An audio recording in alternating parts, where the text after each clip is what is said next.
Smoke bellows. It's time for another episode of the Queen City Improvement Bureau. We are the dedicated staff of the Queen City Improvement Bureau, coming to you every week to make your lives a little more informed. I don't know what we do for you people. We add value. Do we add value, Paul? So much. We add value. Anyway, our shtick is that we're stuck in the subbasement. If you've heard the show, you know the shtick. One day, maybe we'll escape from the subterranean hell that is this sub-basement. But until that day comes, here we stay, improving things. This meeting is now in session. Hello. Hello. How you doing? Good. Yeah? Good. I felt like doing a little bit of a different intro. Yeah. Because I've been doing a version of that intro for approximately a decade. Yeah. So I thought it might be nice to mix it up a little bit. Yeah, and it's, it's big. We've got like a new Pope, Pope Roger. I thought his name was Bobby Chicago. Oh, you're right. Yeah, well, I mean, Roger was his name before. That's his Pope name. Right, his Pope name is Pope Bobby Chicago Pope the Bobby first. Chicago. Just when you thought they were going to, get Pope Pete Zabala in, no, they get Pope Bobby Chicago. That is a tragedy. I know. But one good thing about the new Pope is that he seems to have even less time for J.D. Vance than the previous Pope. Yeah. Well, the last Pope's time for J.D. Vance was very short. Right. So exactly. Well, even before he could spend any time with Vance, if he was going to, Vance obviously assassinated him. So yes. Yeah. Or he decided he would rather pass from this world and spend a moment with him. So yeah. Good. I'm glad. I'm hoping they excommunicate Vance. That's my big hope. That would be pretty sweet. Yeah. Do you think that, I know that this is way outside our bailiwick, but do you think that, there has to be, a thing, a moment in J.D. Vance as a Catholic where he goes, oh, my God, I saw the Pope, and then the Pope died. Mm-hmm. That has to be portentous. He has to go, maybe, what have I done with my life? I don't think J.D. Vance ever thinks that. No? I think J.D. Vance takes every defeat, every humiliation, and thinks, I am only more powerful now. Wow. Yeah. That's my guess. I guess, if everybody could do that, they'd wind up, vice president of a collapsing nation. Exactly. Yeah. Lucky him. Yeah, good for you, J.D. Good for you. Let's see how much damage you can do before you finally flame out or, grabbed by protesters on the streets and, hurled into the sun. J.D. Vance. Our friend and yours. Yep. The hillbilly elegy man. Yeah. Anyways, we should do attendance. Oh, right. Okay. First attendee. Somebody named Cheaply Done. Cheaply Done? Cheaply Done. Nope. Cheapest 6-gun shooter in the West. Oh, really? Yep. Huh. You know how he died? No. He had a really cheap gun. It blew up in his hands. Oh, poor guy. I know. I mean, if only he wasn't so cheap. Yeah. Yeah. Spent a couple bucks on a decent gun? Yeah. And, if he was well done? Exactly. Yeah. Carefully appointed? That's right. Yeah. Apparently, he the only reason he's able to show up is because he wouldn't pay the ferryman to get him across the River Lethe. Too cheap for that even? Too cheap to pass on to the afterlife. So he said he'd come here. Oh, nice. Yeah. Spooky. Wait. Oh, I'm getting a message. Uh-huh. Apparently, he won't pay the bus fare to get over to this part of town. Bus is not cheap here. Okay, so unless you're under 13. What's that? Unless you're 13 or under. Unless you're 13 or under, then it's free. Mr. Dunn, if only you had pretended to be 13 or under, and not a 130-year-old specter. Yeah. Yeah. So instead, I'll just rearrange the letters a bit in his name to Paul Duchesne. Oh yeah, that works. I'll take that name. That's you? Yeah, sure. All for right. today, if not for always. We'll try it on. Okay. See how you like it. Yeah. Yep. Okay, and our second attendee, Marin Gonad? Oh. Yeah. I don't know if I want to see that. Me neither. I'm glad this is radio. Yeah, I agree. That would be a little disturbing. Fortunately, there is no Marin gonad here tonight. Okay, good.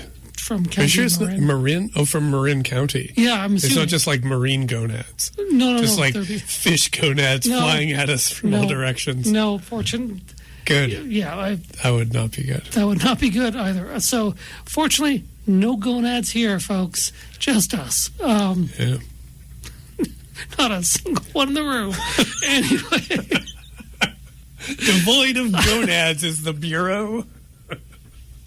Tune in to the QCIB for more quality gonad-free content. I see what I've done. This is embarrassing. Oh, no. I mixed up the letters in the name. Uh-huh. Should read Aiden Morgan. That's a good name for you. Yeah, I think so. It matches your lanyard. It does. Yeah. Lanyards. I have so many lanyards, Paul. I've noticed. Yeah, you're going to see a lot more lanyards in 2 weeks' time. If you come to our live show... We're going to be live? We're going to be live. We are a live. Yeah. But we're going to be the live. Yeah. On Wednesday, May 21st. Yes. 7:30 Yes. p.m. In the PM? In the PM. Yep, not in the AM, in the PM. At the Artesian. That's exciting. As part of the Cathedral Village. Arts Festival? Sorry, did I step on your line? You stepped right on my line. I was going to say you took the words out of my mouth, but the truth is, we all know what you did. You stepped on the line. Sorry. That's right. So we're going to be there. And if you show up, you will get probably, if you're the first 120 people. First 120 get lanyards. Get free lanyards. Wow. And if you don't show up on time, you don't get a lanyard, which means you're probably some kind of outside agitator, some kind of don't want those train-blocking, pro-Hamas ideology boot camp person. Yeah. Please. Actually, we want as many people as possible. I want a full house. Me too. Yeah. I don't know what the limit is on the... I don't think there are no limits. There are no limits. Yeah, the Artesian actually harbors infinite space. It does. It's like a TARDIS. Yeah, only even bigger inside. Yeah. Yeah, unbound. Yeah. Yeah. So come on down. We can pack in the entire population of the Earth. Yeah. And so if you show up and if you throw a couple pennies into the donation bin. Yeah. And as a bonus, there will be arthropods. Yes. Like within several feet of you. Yeah. Like anywhere else. And probably on your eyelashes. Probably on your eye. Yeah, there'll be dust mites. Enjoy dust mites. Enjoy tardigrades. Yeah. Yeah.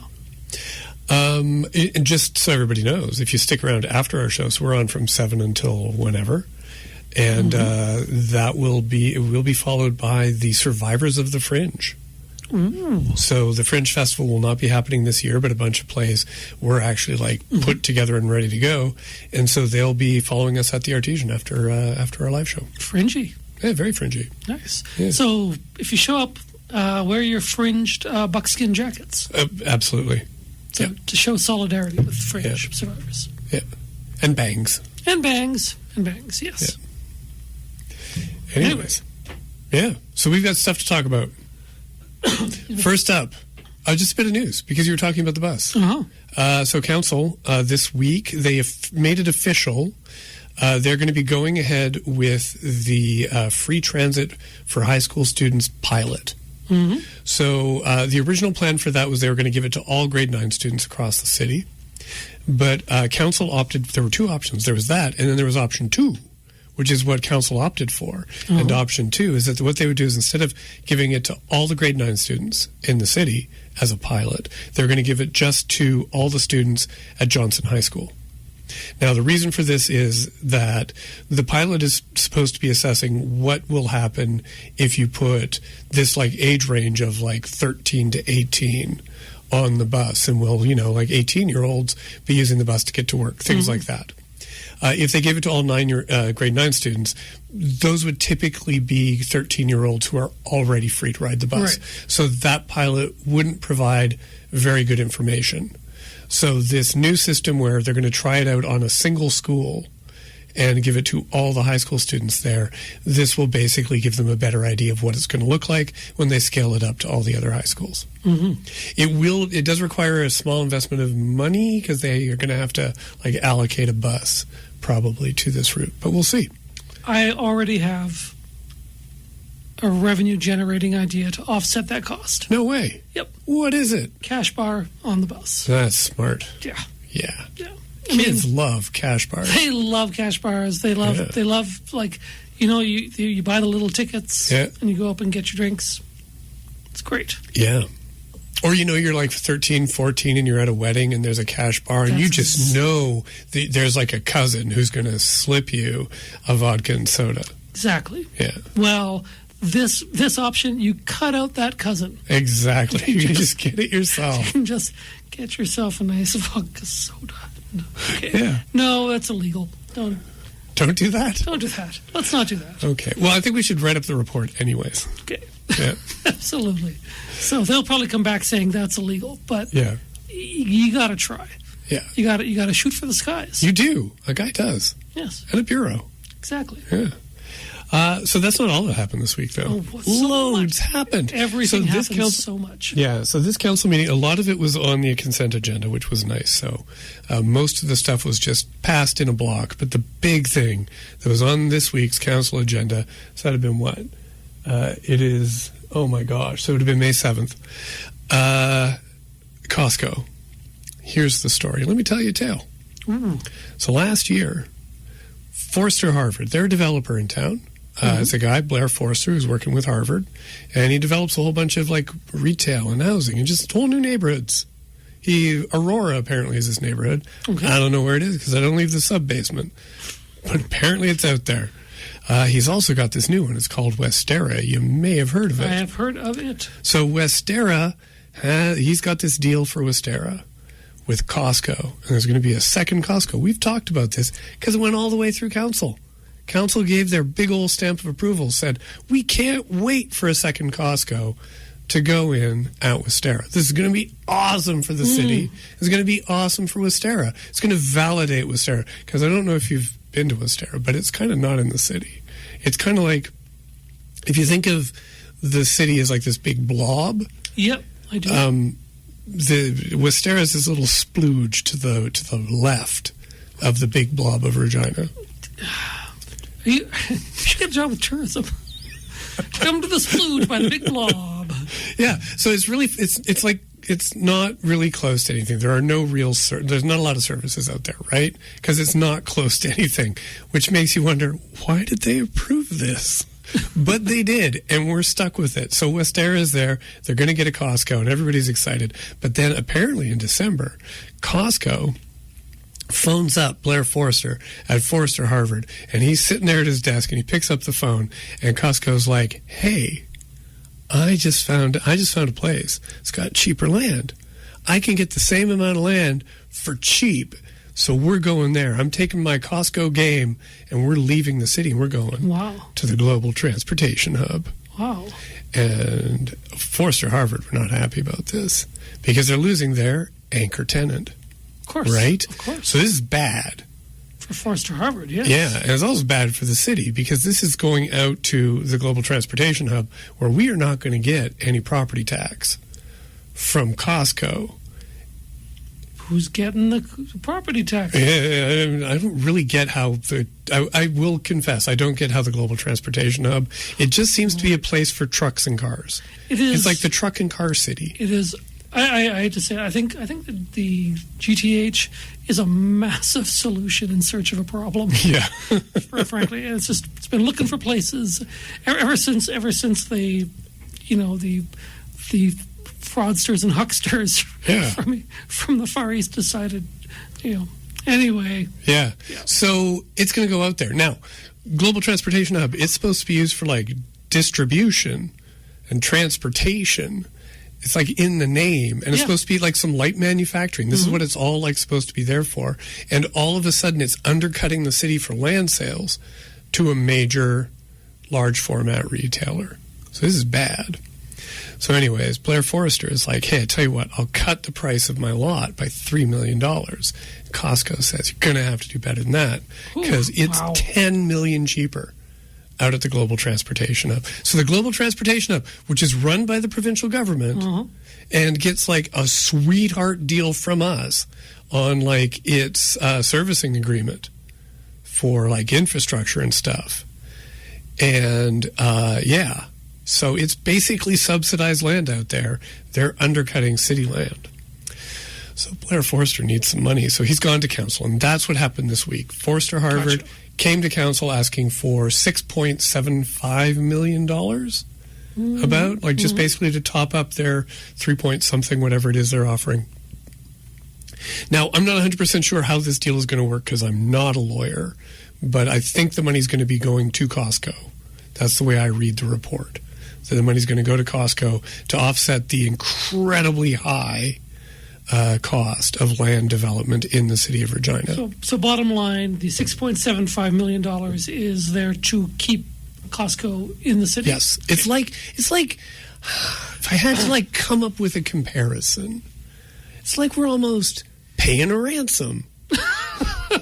Like the Global Transportation Hub and Costco have got like some kind of like weapon to the head of Westera, and they're like, we're going to kill this subdivision and make it unviable unless you give us $6.7 million. And this week, council voted 9-1, I think it was, or it was 10-1. It was like only one vote against to go with paying the $6.7 million ransom to Costco, so they'll stay in the city. What an invidious metaphor, sir. So the funny thing about it is, no, this isn't the funny part. What I was trying to do before I thought was funny. This isn't funny. This sucks. This is tragic. So we're going to be paying $6.75 million for the pleasure of having Costco in the city, and it is exactly the same deal that council approved last year, only it cost them $6.75 million. More. Okay. Yeah. Okay. Yeah. That's great. Yeah, but there's a lot of cope flying around council. Oh, by the way, we're on 91.3 FM CJTR, AccessNow Community Radio. We're the Queen City Improvement Bureau, and there's a lot of cope flying around council yesterday.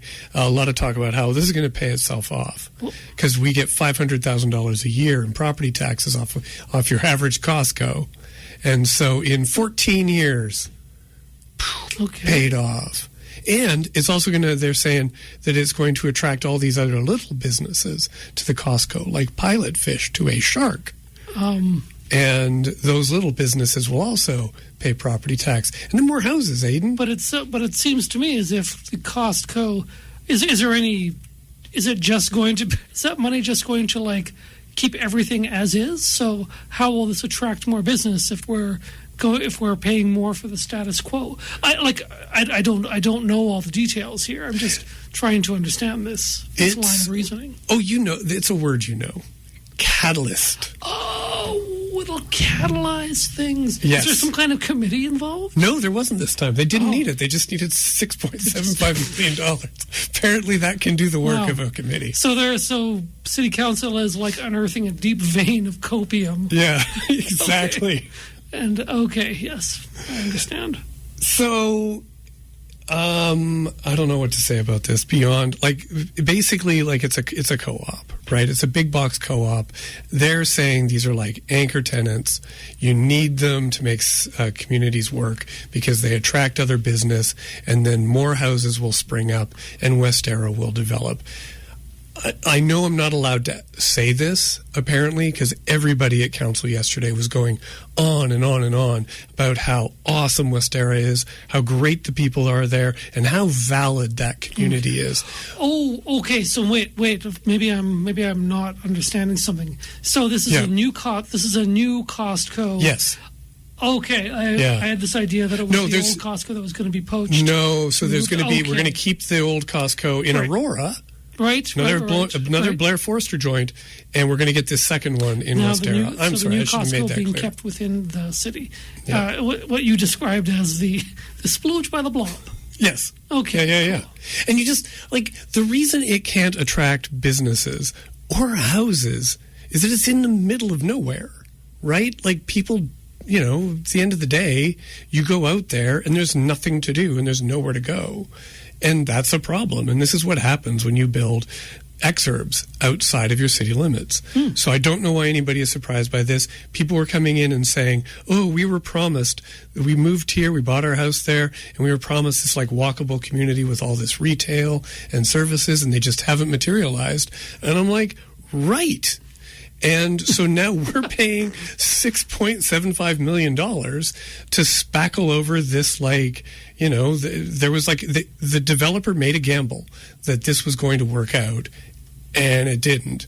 And they couldn't keep their land. And, you know, fair enough, like GTH, it's kind of shifty that, this subsidized land is being used to undercut development in the city. It does seem...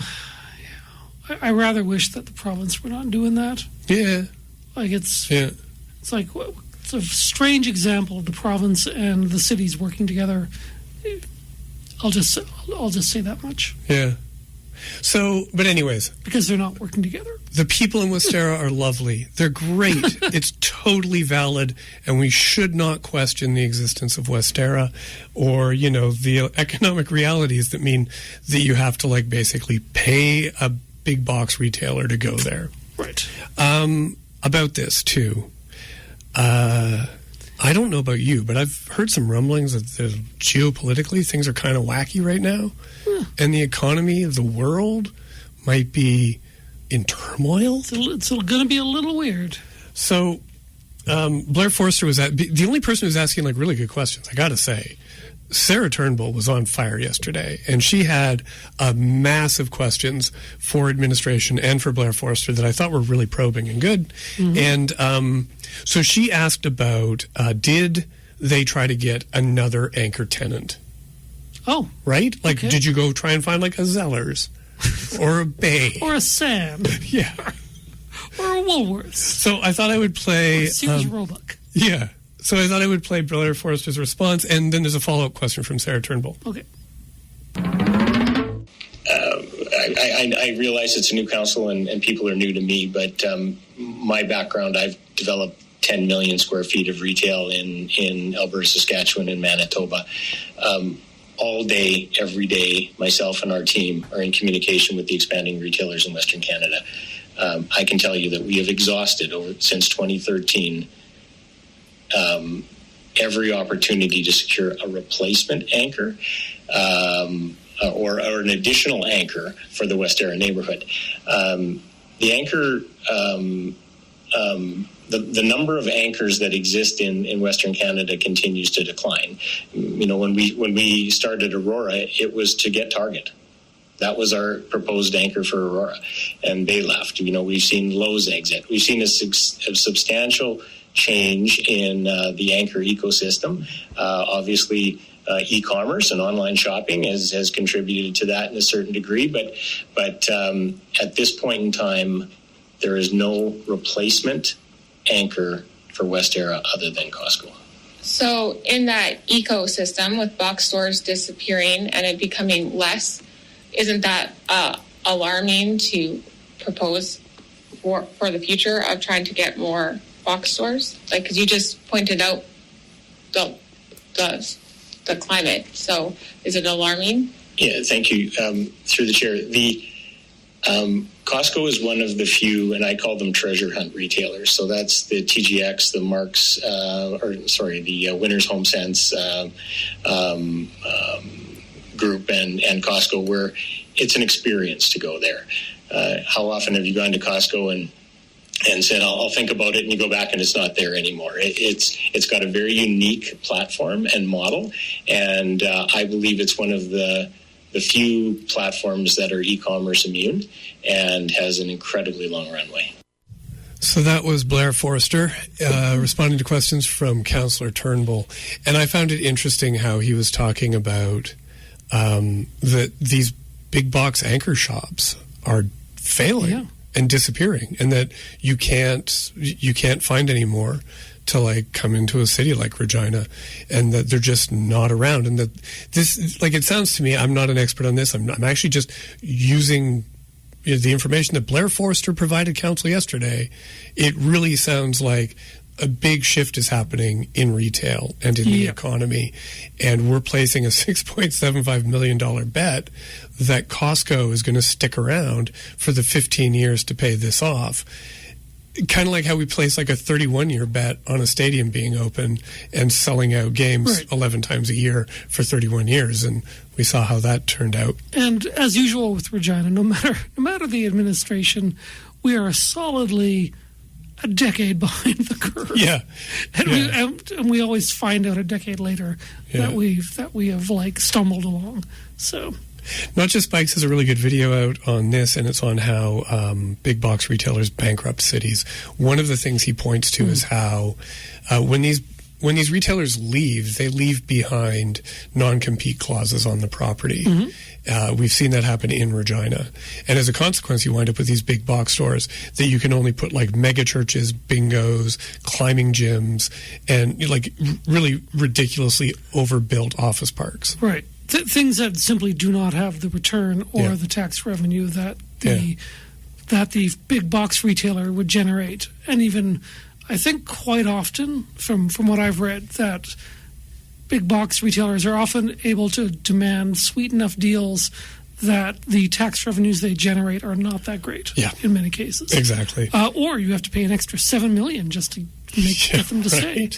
So. And we haven't even started talking about my favorite topic, parking lots, which is what Costco's bequeathed. This Costco, you can fit 2 additional Costcos on the lot that they're building for parking. So you could fit 3 Costcos in this plot of land, and they're just putting a Costco there. So this is a huge infrastructure cost that the city's going to be absorbing. It's a bunch of rainwater that's just going to like bleed off, and after it like soaks up all the oil there.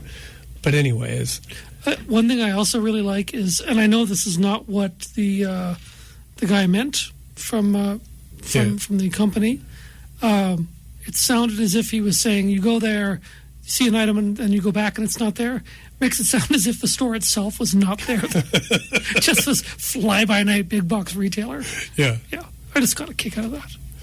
Well, hopefully that's not what's going to happen this time. The Costco's going to stick around long enough that we can, get our $6 million or $7 million back. And on that note, I think it's time for us to contemplate some innovative revenue tools.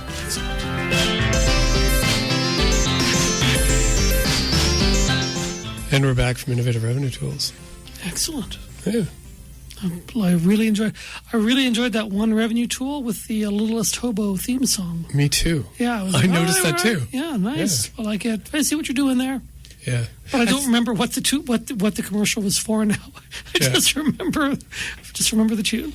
I think like Coleco keyboards in Canada all have the Littlest Hobo tune on them now. Nice. I think it should be implanted in our brains. I think we should get like chips in our head.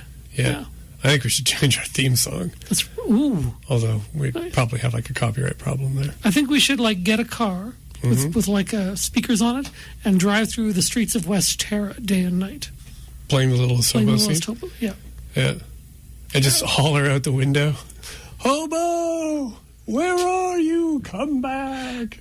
That was half the show. People going, come back here, you. And it would the dog would like run off with like a vital thing in its jaws just to get like, the kids to like get out of the woods or whatever. Yeah. Okay, if you don't know the show, if you're listening, then I'm not helping at all.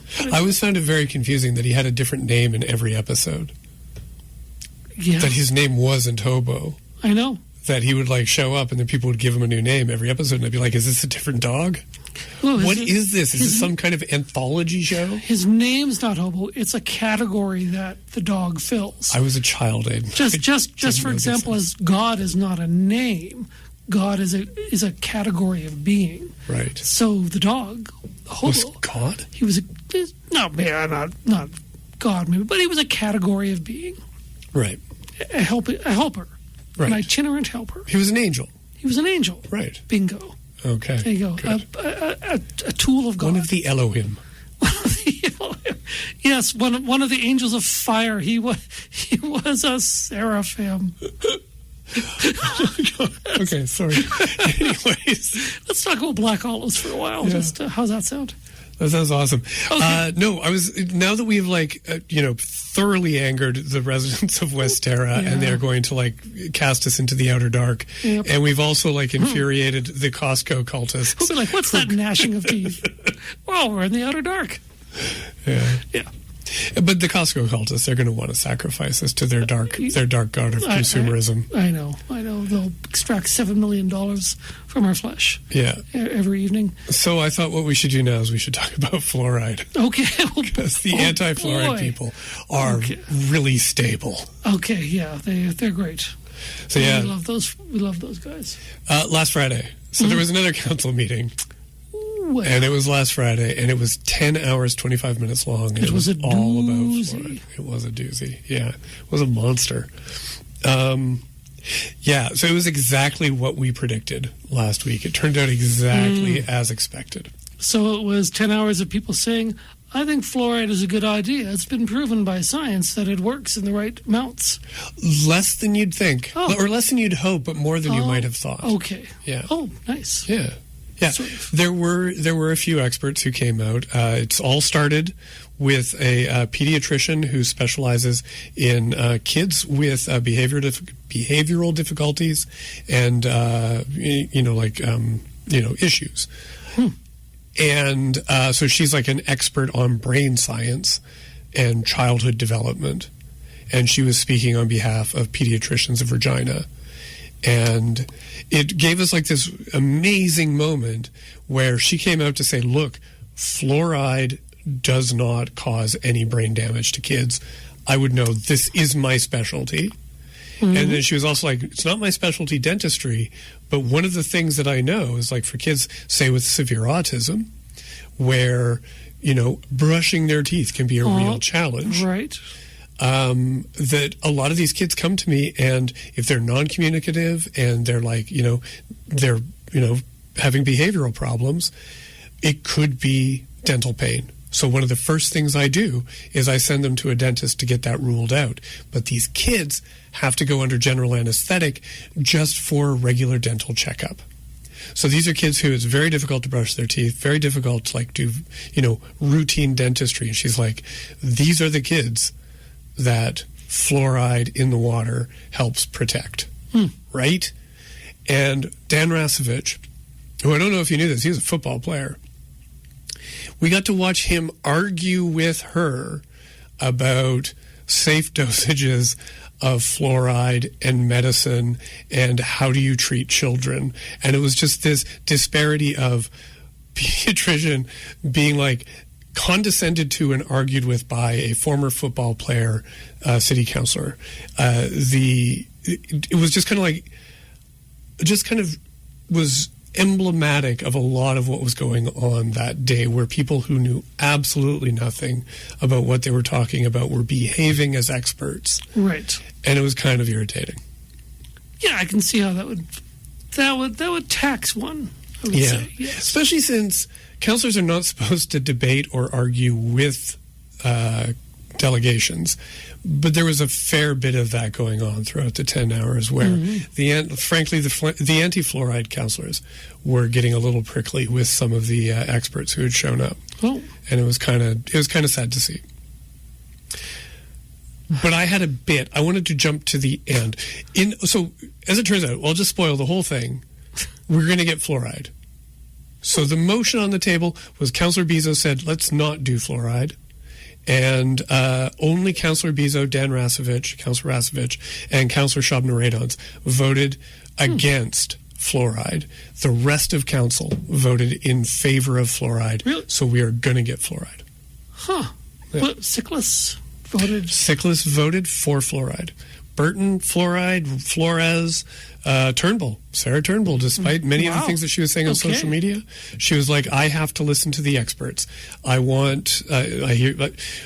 She had a very heartfelt speech at the end where she talked about there are people who I've spoken to who have sensitivities. I want them to be heard. I'm going to endeavor to make sure that they are heard and taken care of. But my job as a counselor is to listen to experts. And the experts overwhelmingly were saying fluoride is safe, fluoride is effective. Right. So that happened.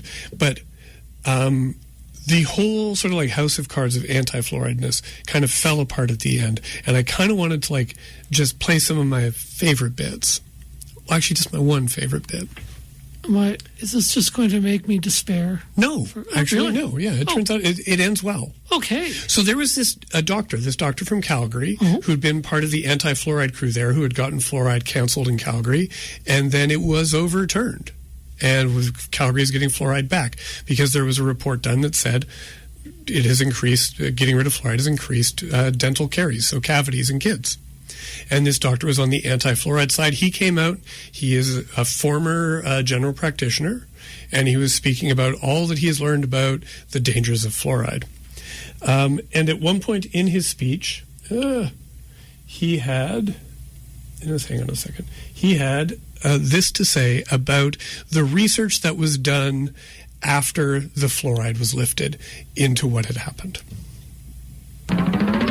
In 2021, before the plebiscite in Calgary, we delivered this brochure with science on one side and testimonials from doctors and dentists and professionals on the other side.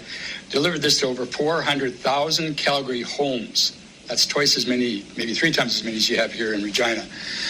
And on the back is some science there that shows the studies. So Dr. Lindsay McLaren kind of took advantage of that because she started a study in 2004. And she took several hundred people, or 7,000 kids out of Calgary and Edmonton's grade 2 schools. And so she started studying Calgary's kids' teeth. Calgary was fluoridated at that time. It was fluoridated to 2011. So from 2004 to 2011, both Edmonton and Calgary's kids' caries rates increased. They both increased at the same rate.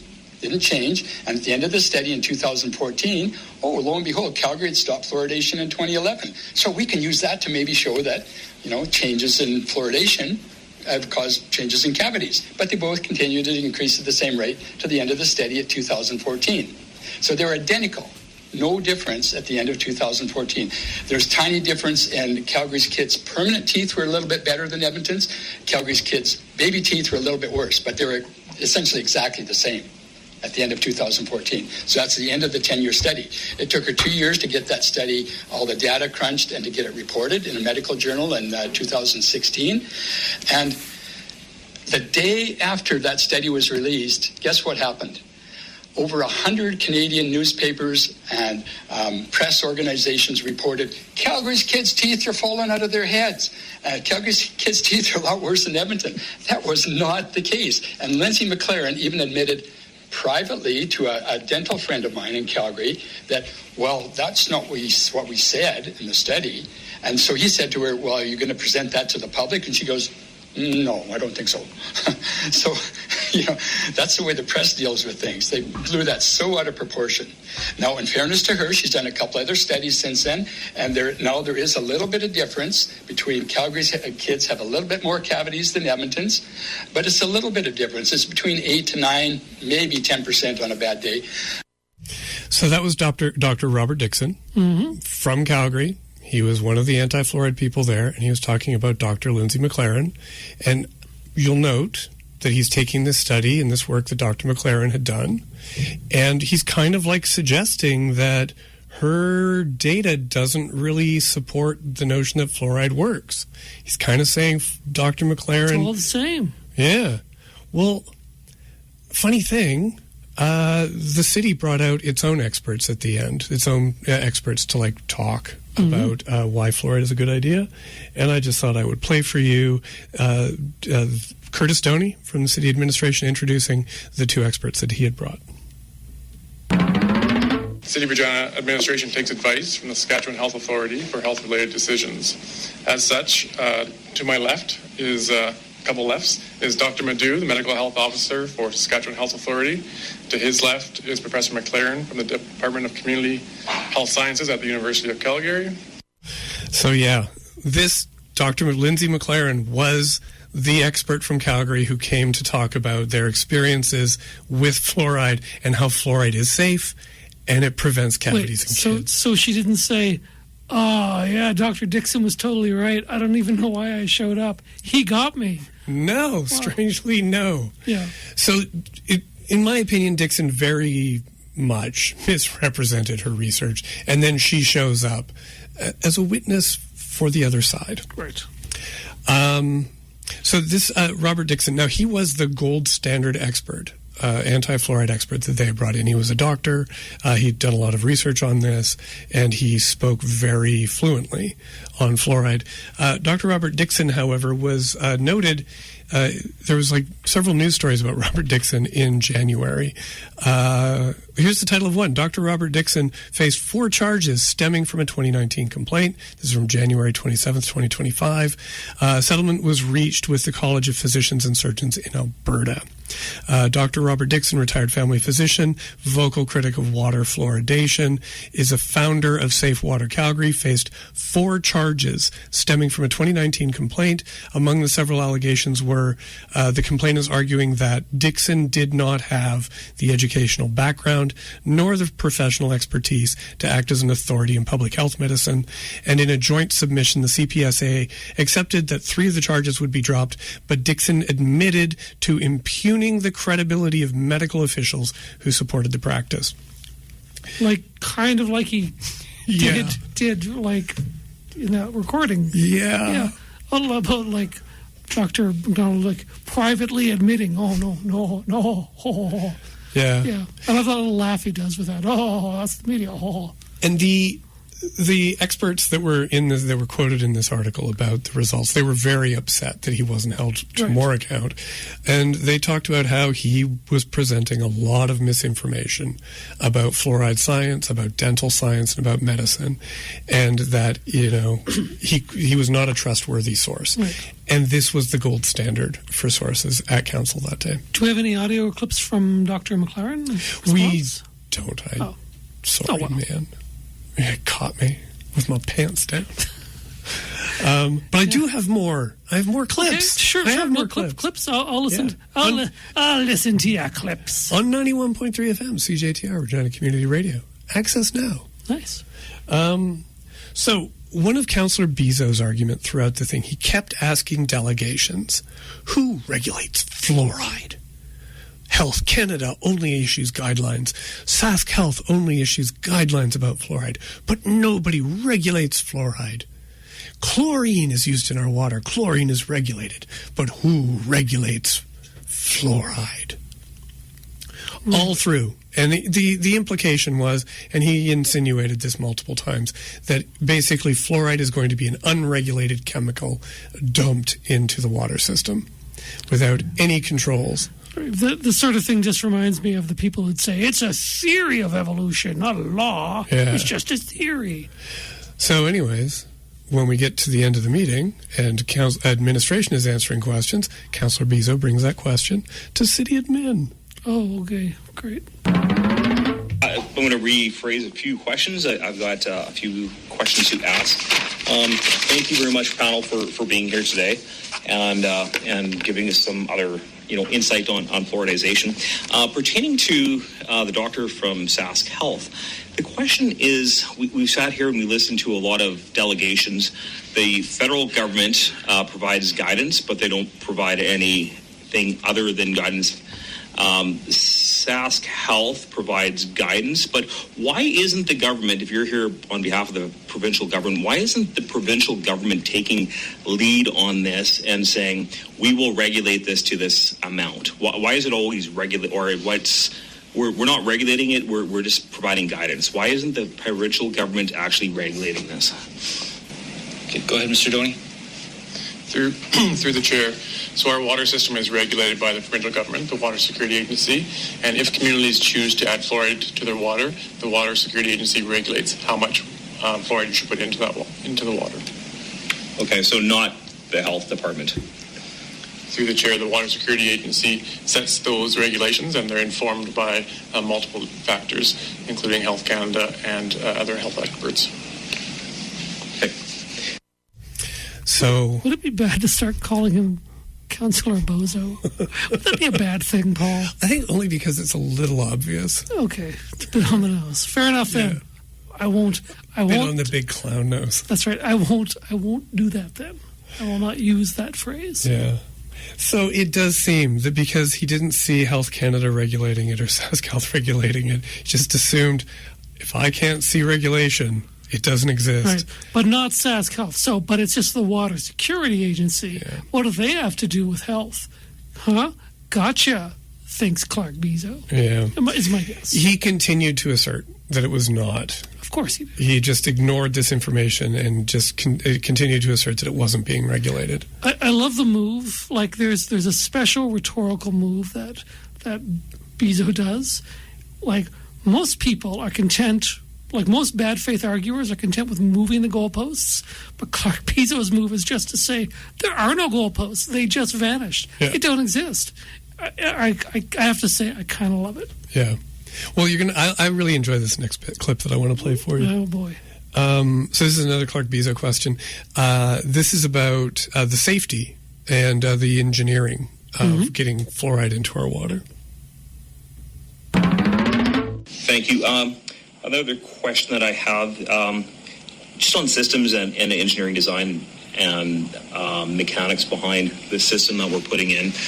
We're putting in a system with probably, I'm going to make the assumption that we have a PLC for a controller. We're going to probably have a chemical injection pump. We're going to probably have some other systems in there, solenoid valves, that in my experience in engineering, everything is prone to failure. We can build some safety into this thing, but we also have the potential of having a system fail. Could you comment on the surety that the system will not fail and overdose beyond the 0.7 milliliters? Go ahead. Thank you, Your Worship. So we have our SCADA system. It's that we utilize for almost all our control systems for the plant. We're actually currently updating it to a DCS system. And what we're designing right now, we're working with the design team, is to have a system that would be running off a DCS system, which is basic SCADA. And we have online monitoring, which is... All right, I'm just going to fade that into the background right now. Because the thing about this that I love is that Councillor Bizzo says, I'm an engineer, this is going to fail. What surety do you have that it won't fail? Right. And so the CEO, the chief engineer of our water system, launches into this techno-babble-laden Very technical 5-minute explanation. It's like all of a sudden the writers for Star Trek The Next Generation had started writing the meeting because I didn't understand a word of what he said. Ultimately, what it comes down to is, it's all safe, Captain. Yes, exactly. Yeah. But what about the heat death of the universe, Paul? Yeah. What happens to the fluoride system when entropy finally grinds the cosmos to a halt? I think what then? we're going to have bigger problems. I think to so, worry but about. also let's have unregulated fluoride. Yeah.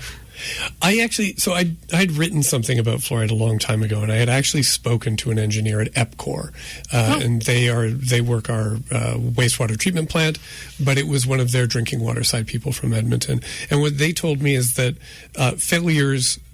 catastrophic failures of fluoride systems just don't happen.